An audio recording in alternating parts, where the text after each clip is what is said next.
அனைவருக்கும் வணக்கம். நாம் கண்ணுடைய வள்ளல் என்கிற மகா ஞானி ஒருவர் இயற்றி திரு அருட்பிரகாச வள்ளலார் பதிப்பித்த ஒழிவில் ஒடுக்கம் என்கிற உன்னதமான ஞான நூல் தொகுப்பை வாசித்துக் கொண்டிருக்கிறோம். இந்த நூல் தொகுப்பின் கீழே கிரியை கழற்றி என்கிற தலைப்பின் கீழ் அமைந்த நற்கருத்துக்கள் பொதிந்த பாடல்களை பார்த்து கொண்டிருக்கிறோம். கிரியை என்பது செயல் என்றாகும். யோகிகள் தாங்கள் செய்யக்கூடிய செயலுக்கேற்றபடியான பலனை பெறுகிறார்கள் என்பது கருத்து. என்ன தொழில் செய்தால் என்ன விதமான பலன் கிடைக்கும் என்பதை பற்றியெல்லாம் நம்முடைய முன்னோர்கள் சொல்லியிருக்கிறார்கள். முழுமையான புரிதல் இல்லாமல் செய்யக்கூடிய எந்த ஒரு காரியமும் நல்ல விளைவுகளை தராது என்பது ஞானிகளின் கூற்று. இன்று நாம் பார்க்க இருக்கக்கூடிய பதிவிலே மிக நுணுக்கமாக நாம் செய்ய வேண்டியதை பற்றி கண்ணுடைய வள்ளல் சொல்லக்கூடிய கருத்துக்களை பார்க்க இருக்கிறோம். சுகாதீதம் வேண்டில் தொழில் செய்வோம் என்றால் நகாரோ துயில்வார் நடந்தோ விகாரம் எனச் சாத்திரமும் பூசை சமாதிகளும் சார்போத கோத்திரம் கான் மாயை குழாம்.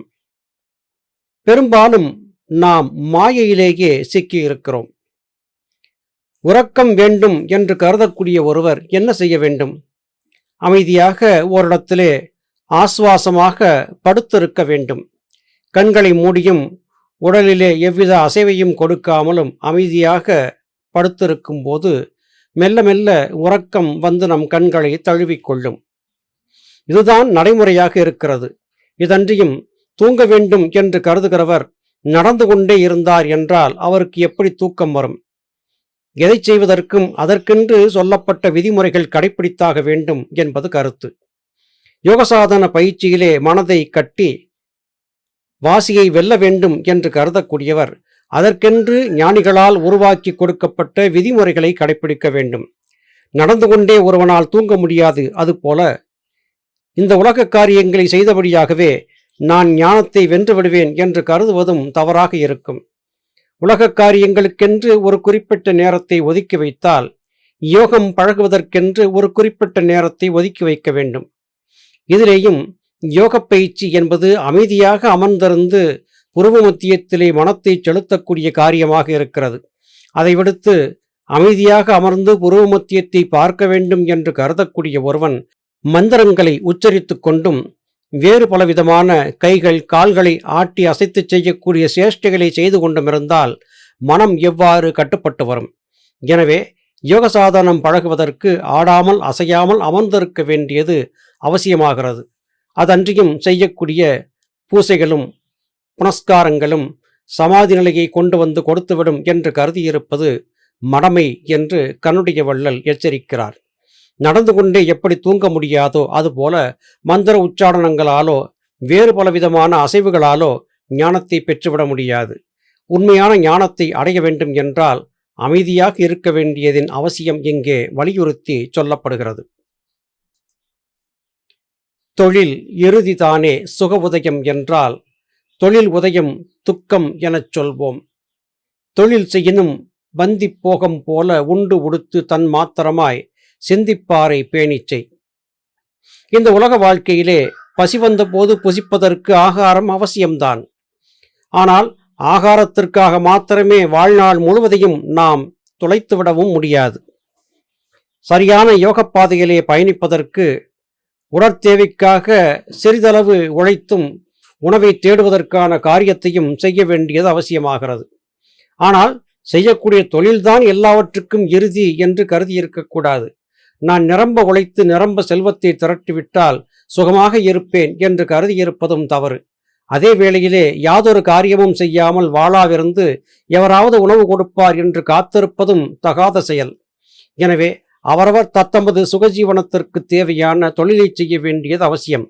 ஆனால் அதே வேளையிலே தொழிலை மாத்திரமே செய்திருந்து ஞான பாதையிலே பயணிப்பதை விட்டுவிட்டால் செய்த செயலால் எந்த விதமான பயனும் இன்றி போய்விடும். மோகம் என்பது அவசியம்தான். இந்த உலக மோகத்திலே சிறிது நாம் இருக்க வேண்டியதும் அவசியம்தான். ஆனால் இந்த உலக வாழ்க்கையிலேயே மூழ்கி கிடந்து நிரம்ப செல்வம் தேடுவதும் அலங்காரமாக ஆடைகளை உடுத்துவதும் விதவிதமான சுவையான உணவுகளை உட்கொள்வதும் தான் இந்த வாழ்க்கையின் பாதை என்று எண்ணி பயணித்திருந்தால் நிச்சயமாக நாம் யோக பாதையிலே பயணிக்க முடியாது. பசி வந்தபோது புசிப்பதற்கு சிறிதளவு உணவு தேவை. ஆனால் உணவு தேவை என்பதற்காக உணவுக்காக மாத்திரமே ஆயுள் முழுவதையும் தொலைத்துவிட முடியாதல்லவா? அதைத்தான் இங்கே கண்ணுடைய வள்ளல் சொல்கிறார். இதை செய்து வந்திருந்தால் உங்களுக்கு ஆனந்தம் ஏற்படுவதற்கு பதிலாக துக்கம்தான் ஏற்படும். சுகம் என்பது உதிப்பதற்கு பதிலாக துன்பம்தான் உதயமாகும் என்று இங்கே உறுதிபடச் சொல்கிறார். எந்த வேலையை செய்தாலும் உங்களுடைய எண்ணம் மாத்திரம் பராபரத்தை சென்று சேர வேண்டும் என்கிற அந்த ஒற்றை இலக்கை நழுவாது இருக்கட்டும் என்று உறுதிபடச் சொல்கிறார். சும்மாது இருக்க வைத்த சூத்திரமாம் சாத்திரத்தை விம்மா கதறுவதும் வேலைகளும் தம் அறிவான் நீட்டி பிடித்திருக்கும் நிட்டைகளும் ஞானி கண்முன் காட்டும் பரியாசகம்.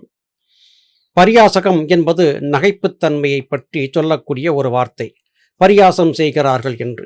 யோகிகள், ஞானிகள், மகான்கள் தங்களுடைய சீடர்கள் எந்த வழி நடந்து எவ்வாறு மேன்மையை நோக்கி பயணிக்கிறார்கள், அதிலே உறுதிபட இருக்கிறார்களா என்பதை பற்றி சிந்திக்கிறது. யோக சாதனத்தில் ஈடுபடக்கூடிய சீடன் குருமார்கள் சொல்லிக் கொடுத்த கருத்துக்களை உள்வாங்கி அதை அனுபவ ரீதியாக பயன்படுத்தி பார்க்க வேண்டும். சும்மா இருப்பது சுகம் என்று சித்தர்கள் சொல்கிறார்கள். எனவே நான் எதுவும் செய்யாமல் சும்மா இருப்பேன் என்று சொல்லிவிட்டால் அது தவறாகி போகும். இங்கே சும்மா இருத்தல் என்கிற சொல் எதை குறிக்கிறது? வெறுப்பு வெறுப்புக்கள் அற்ற நிலையை, மனதை எப்போது பார்த்தாலும் உலக விவகாரங்களிலே செலுத்தி கொண்டே இருப்பதிலிருந்து மனதிற்கு ஓய்வும் விடுதலையும் கொடுப்பதுதான் சும்மா இருப்பது என்றாகும்.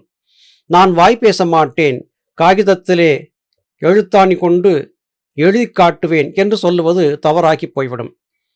சூத்திரங்கள் சாத்திரங்களிலே இருக்கின்றன என்று சொல்லி சாத்திரங்களை எல்லாம் கற்று வைத்து தலையை குப்பையாக ஆக்கி கொண்டு விட்டால் நீ சூத்திரத்தையும் அறிய மாட்டாய், சாத்திரத்தையும் புரிந்தவன் ஆக மாட்டாய் என்று குறிப்பிடுகிறார். உன்னுடைய சொந்த அறிவால் நீ ஒவ்வொன்றையும் அலசி ஆராய்ந்து பார்த்து தீர்மானிக்க வேண்டும் என்று குறிப்பிடுகிறார். தத்தமது பட்டறிவால் அறிந்தது மாத்திரமே ஆழ்மனத்திற்கு கடத்தப்படுமே அல்லாது வெறும் சொல்லால், வெறும் வார்த்தைகளால், வெறும் விளக்கங்களால் மாத்திரம் ஒருவன் ஞானத்தை பெற்றுவிட முடியாது. நீங்கள் நீட்டிக்கொண்டிருக்கக்கூடிய வாசி முதலாகிய பயிற்சிகள் நிஷ்டைகளை அடைவதற்கு உங்களுக்கு உதவியாக இருக்கிறதா என்பதை சிந்தித்து பார்க்க வேண்டும். யாதொரு காரியத்தில் ஈடுபட்டாலும் சொந்த அறிவை கொண்டு இந்த யாக்கை நிலையாமை என்பதை பற்றி ஆராய்ந்து பார்க்க வேண்டும். வெறுப்பு வெறுப்பு என்கிற இந்த இரண்டையும் நீங்கி இருக்க வேண்டியதன் அவசியத்தை பற்றி மனத்திற்கு சொல்லி கொடுத்து புரியப்படுத்த முயற்சிக்க வேண்டும். அப்படி செய்தால் மாத்திரமே நாம் ஞானி என்கிற நிலையை அடைய முடியும். இதை சரியாக அடையாது போய்விட்டால் நம்மை எதற்கும் உதவாதவன் என்று நமக்கு முன்னே வாழ்ந்திருந்து யோக வெற்றியை பெற்றிருந்த நம்முடைய முன்னோர்கள் பரிகாசம் செய்வார்கள். சும்மா இருக்க வேண்டும் தான். அந்த சும்மா இருத்தல் என்பது மனம் ஆடாது அசையாது இருக்கும் செயலை குறிக்கிறதே அல்லாது யாதொரு காரியமும் செய்யாது வீணாக வாழ்க்கையை கடத்தி சுகமாக வாழ்ந்திருக்க எவரிடத்திலுமிருந்து எதையாவது பெற்று வாழ்ந்திருப்பது என்று ஆகாது. கதர்வது உங்களுக்கு எந்த வகையிலும் பயன் தரக்கூடியதாக இருக்காது. வெறும் சாத்திரங்களை எல்லாம் மனனம் செய்து அதை ஒப்புவிப்பதாலும் பதனிகள் செய்வதாலும் பூசை பாராயணங்கள் செய்வதாலும் நிச்சயமாக யோக வெற்றி உங்களுக்கு கிடைத்து விடாது. எனவே அறிவை கொண்டு அலசி ஆராய்ந்து பார்த்து நீங்கள் செல்லும் வழி சரிதானா என்பதை தீர்மானித்து அதன் பிறகு பயணப்படுங்கள். நீங்கள் ஞானிகளாக முடியும் என்று கண்ணுடைய வள்ளல் இங்கே குறிப்பிடுகிறார். நல்லது சகோதர சகோதரிகளே, மீண்டும் அடுத்த பதிவிலே உங்களை சந்திக்கிறேன். அதுவரையிலும் நன்றி, வணக்கம்.